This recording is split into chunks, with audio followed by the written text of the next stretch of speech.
ပရိသတ်အားလုံးမင်္ဂလာပါအခုတစ်ခါမှာတော့မိသားစုပညာပေးကားကောင်းလေးတကားဖြစ်တဲ့ American စက်ကူးရဲ့ဟာသားဇာတ်ကား click ကိုပြောပြပေးကြပါမယ်။ဇာတ်ကားဆောင်ကတော့ဒီဇာတ်ကားရဲ့အဓိကဇာတ်ဆောင်ဖြစ်တဲ့ကိုမိုက်ကြီးကိုတွေ့ရမှာဖြစ်ပြီးတော့သူကတော့ professional ပြီးသူကတယောက်ပါ။သူကသူ့မိန်းမအေးမီရဲ့သူကလေးနှစ်ယောက်ဖြစ်တဲ့ဘူးတို့စီစီတို့နဲ့အတူနေပါတယ်။ကိုမိုက်ကြီးရဲ့တထေးအေးတင်ကအလုတ်ခိုင်းကျမ်းပါတယ်။ဒါမှမဟုတ်ကိုမိုက်ကြီးခင်ဗျာမကြာခဏမိသားစုကိုပြစ်ထားသလိုဖြစ်နေရပါတယ်။ဒါပေမဲ့လည်းကိုမိုက်ကြီးကရတဲ့အချိန်လေးအသုံးချပြီးတော့သူ့ကလေးတွေကိုဂလိထိုးပေးတယ်။သူ့လုံးမသွားခင်သူ့ကလေးတွေနဲ့အတူတူကာတွန်းကကြည့်ပေးတာမျိုးပါ။တရက်အလုံးမှာအေးတင်ကကိုမကြီးကိုတသက်မှတကာတာရနိုင်တဲ့အခွင့်အရေးဖြစ်ဂျပန်လုပ်ငန်းစုကြီးတစ်ခုအတွက်ဇိမ်ကန်ဟိုတယ်ဒီဇိုင်းဆွဲပေးဖို့ကမ်းလှမ်းတယ်ပြီးတော့ဒီလောက်သာစာချုပ်ချုပ်နိုင်ရင်ယာတူးတိုးပေးမယ်လို့လည်းကြေညာပေးလိုက်ပါတယ်ဒီကမ်းလှမ်းမှုတွေကိုမကြီးကအုံမြူးနေပေမဲ့သူ့မိသားစုနဲ့စကန်ချခရီးထွက်ရအောင်မှာကိုလည်းတွေးမိနေတယ်အဲ့နောက်မှာသူကသူ့သားဘူးတို့ရဲ့ရေကူးပြောင်ပွဲကိုလည်းလွဲချော်သွားပါတယ်သူ့သားကြောင့်တော့သူ့သားနဲ့အတော်လေးခင်မုံရတဲ့ရေကူးတင်စရာဘာတိုးနဲ့တွေ့တယ်အဲ့ဒီမှာသူ့သားနဲ့သူ့ဆရာတို့ရဲ့ခင်မင်မှုကိုမြင်ပြီးတော့သူကြအဲ့လိုသူ့သားနဲ့အချိန်မဖြုံးနိုင်ပါလားဆိုပြီးတော့မနာလို့ဖြစ်သွားပါတယ်ပြီးကြမှာဘာတိုးရဲ့အနေရောင်ဘောင်းမီကိုဟာသားလုပ်ပြီးတော့ဝင်ရောလိုက်တယ်ဇူလိုင်၄ရက်နေ့မိထုံးပွဲမိသားစုတွေ့ဆုံပွဲမှာကိုမိုက်ကြီးကသူ့တထေးနဲ့တခြားလုံးဖုန်းပြောနေတော့သူ့အမေဒေါ်တင်ကတော့စိတ်ပြက်လာပါတယ်သူမကကိုမိုက်ကြီးဟာအခုလိုအလုပ်ကိုအသိလုပ်ပြီးတော့အတင်အစားတွေကိုသာစားနေစောစောကြွမှာပဲလို့တော့ပြောလိုက်ပါတယ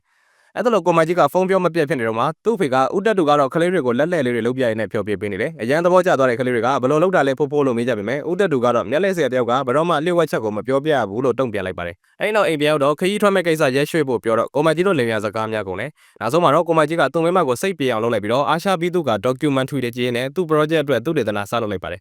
်ဒါပေမဲ့ TV remote နဲ့သူ့သားရဲ့ helicopter remote ကိုမှားနိုင်ပြီပြီးတော့သူ့ကိုသူနာသွားအောင်လုပ်လိုက်မိတယ်ဒီလိုမျိုးမကြာခဏ remote မှားနိုင်မိနေတာမို့လို့ကိုမိုက်ကြီးက supermarket တစ်ခုသွားပြီးတော့ပတ်စုံ 3 remote တစ်ခုသွားဝယ်ပါတ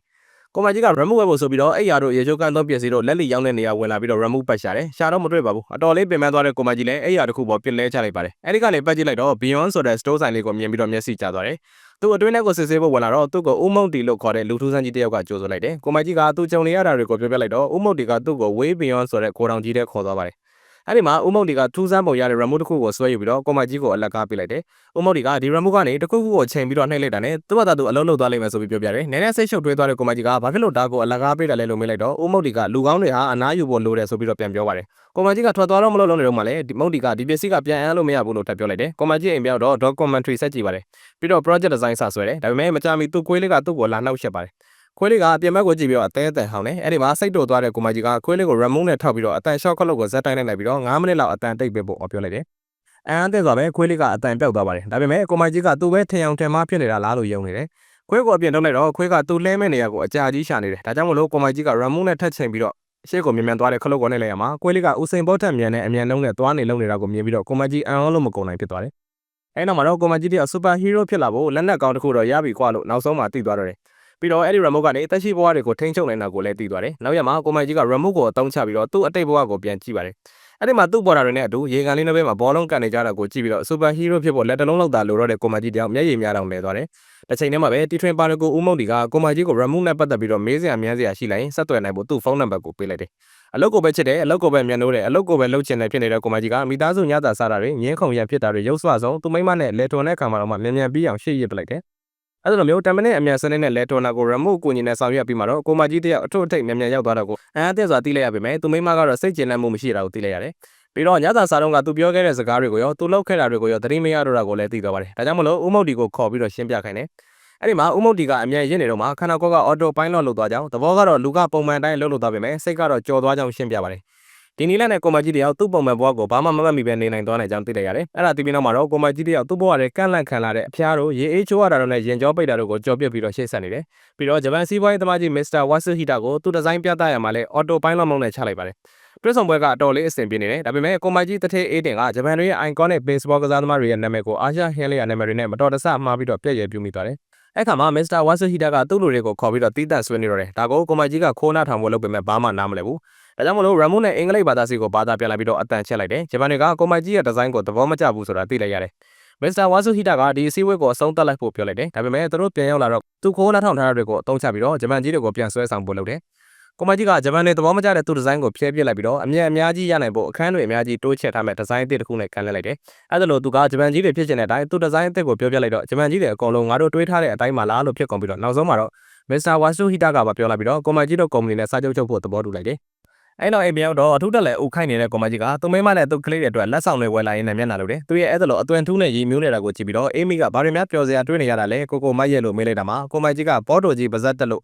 အေးတင်ကသူ့ကိုစီးပွားရေးပါတနာဖြစ်တိုးမြင့်ပေးလိုက်ပြီးဖြစ်ကြောင်းပြောပြလိုက်တယ်ဒါကြောင့်မလို့အရန်ထပ်တူပြောသွားတဲ့အေမီလည်းကိုမကြီးကိုဆိုင်ကယ်ထင်ပြီးတော့တက်ခွလို့ဘူးဘူးလုပ်ပြလိုက်တယ်ဒါပေမဲ့နောက်ရက်ရောက်မှာတော့စိတ်လှုပ်ရှားမှုကဝမ်းနည်းစရာဖြစ်သွားတယ်အဲ့ဒါကသူခုထိယာဒူးမတိုးသေးဘူးဆိုတာပါပဲအမှန်တကယ်ကဟိုတယ် project ရဲ့ဆောက်လုပ်ရေးလုပ်ငန်းမပြင်ဆင်ရမီနဲ့ Mr. Wasuhita ရဲ့ယုံကြည်မှုအသေးချာမရမချင်းသူကယာဒူးမတိုးသေးပါဘူးဒါကြောင့်မလို့အဲ့ဒါတွေဖြစ်လာဖို့လားတွေအများကြီးယူအောင်ပါဒါကိုကြားပြီးတော့စိတ်ပြက်လက်ပြက်ဖြစ်သွားတဲ့ကိုမကြီးကလည်းသူ့တထဲအေးတင်ကို remove နဲ့ရက်လိုက်ပြီးတော့ဟနေတဲ့ပါဇက်ထက်ကိုလေးအလုံးလိုက်လဲချပစ်လိုက်ပါတယ်နောက်ခါမှာတော့ကိုမကြီးက remove ကိုအသုံးပြုပြီးတော့ Mr. Wasuhita ရဲ့ project ကိုမြင်မြတ်ပြီးအောင်ရက်လိုက်ဖို့အစီအစဉ်နေတယ်ဒီအတွက်တီထွင်ပါတော့ကိုဦးမုတ်တီစီကိုအကြံသွားတော့ဦးမုတ်တီကကြော်ညာတစ်ခုနဲ့နှိုင်းပြပြီးတော့သူ့ကိုသတိပေးတယ်ကြော်ညာထဲမှာမင်းစာလေးကတက်တက်အဆုံးမှရှိနေတဲ့ရွှေအိုးကိုအမြဲတမ်းလိုက်ရှာနေတယ်ဒါပေမဲ့အဲ့ဒီစီရောက်သွားတဲ့အခါမှာတော့အဲ့ဒါကပြောင်းမှုမုံစမ်းဟုတ်ပဲဖြစ်နေတယ်ဦးမုတ်တီဥပစာပေးတာကိုနားမလဲပေမဲ့ကိုမကြီးကသူ့ remove ကိုအသုံးချမဲ့ကိစ္စကိုတော့ဆိုင်းငံ့ထားလိုက်တယ်အိမ်မှာတော့ကိုမကြီးကသူ့ယာဒူတိုကိစ္စနဲ့ပတ်သက်ပြီးတော့မချင်မရဲဖြစ်နေတော့မှာပဲ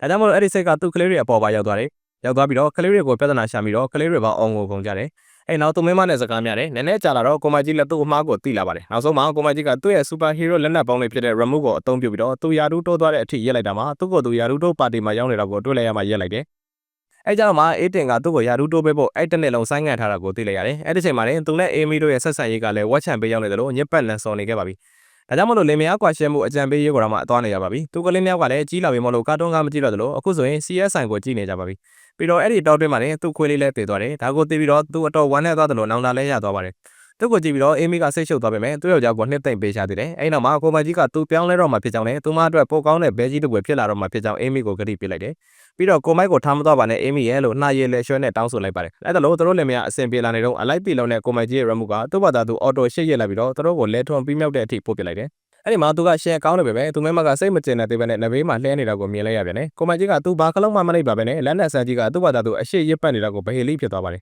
်အဲ့ဒီကိစ္စကိုတီထွင်ပါတကူဦးမုတ်တီစီကိုသွားပြီးတော့ဦးမုတ်တီက remove ကကိုမကြီးနှစ်သက်တဲ့အရာတွေကိုလှုပ်ဆောင်ပေးဖို့သူထက်က memory ကိုအသုံးပြုနေတာဖြစ်ကြောင်းပြောပြလိုက်တယ်ကိုမကြီးက remove ကိုအသုံးချပြီးတော့တစ်နေ့စာရှေ့ရစ်ပတ်လိုက်တာမှာသူမဲမနဲ့ပြုတ်လို့ရမယ့်လဲထုံမင်္ဂလာခမ်းနားများစွာကိုလည်းကြော်ပြစ်မိသလိုဖြစ်သွားပါတယ်ဒါကြောင့်မလို့ဒီကရှေ့လဲထုံတာရောရှေ့ချိုးတာရောကားပိတ်တာရောဖျားတာရောကိုမကြီးလို့သမျှအကုန်လုံးကို remove လက်နဲ့ဆန်းကြီးကသူ့ဘာသာသူရှေ့အမြဲရစ်ပတ်တော့မှာပါဒါကိုကြားပြီးတော့ကိစ္စအကောင်လုံး remove နဲ့သုံးနေမိတာကိုတောင်းတရသွားတဲ့ကိုမကြီးက remove ကိုဦးမုတ်တေစီပြန်ပေးလိုက်ပေမဲ့ remove ကသူ့လက်ထဲကိုပဲအလိုလျောက်ပြန်ရောက်လာတယ်ပြီးတော့ remove ကိုပြန်စည်းပြဖို့အချိန်ချင်းစူးစမ်းကြည့်ပေမဲ့သူ့လက်ထဲကိုပဲအကောင့်တိုင်းပြန်ရောက်လာပါတယ်နောက်ရက်မှာတော့ကိုမကြီးကရှေ့အမြန်မရက်ခံရဖို့ဆိုပြီးတော့ရေမချိုးဘက်နဲ့စပိန်နဲ့ယုံသွားတယ်အဲ့ဒီမှာသူ့သက်သေးအေးတင်ကအလောက်ကနေအနားယူပြီးတော့မော်ရိုကိုကိုခီးထွက်တော့မဲ့အကြောင်းသူ့ကိုပြောပြတယ်ဒီလိုမျိုးအေးတင်တာအနားယူသွားရင်သူတို့ကုမ္ပဏီရဲ့နိုင်ငံခြားရေးဌာနမှာသူကခေါင်းဆောင်ဖြစ်လာတော့မှာပြီးတော့ကိုမကြီးကိုစူးစမ်းဖို့နဲ့ဒီနေ့မှာကိုမကြီးအနေနဲ့ကုမ္ပဏီရဲ့ CEO တယောက်ဖြစ်လာမယ်ဆိုအန်အောမီမှာမဟုတ်ကြောင်းမှတ်ချက်ပေးလိုက်တယ်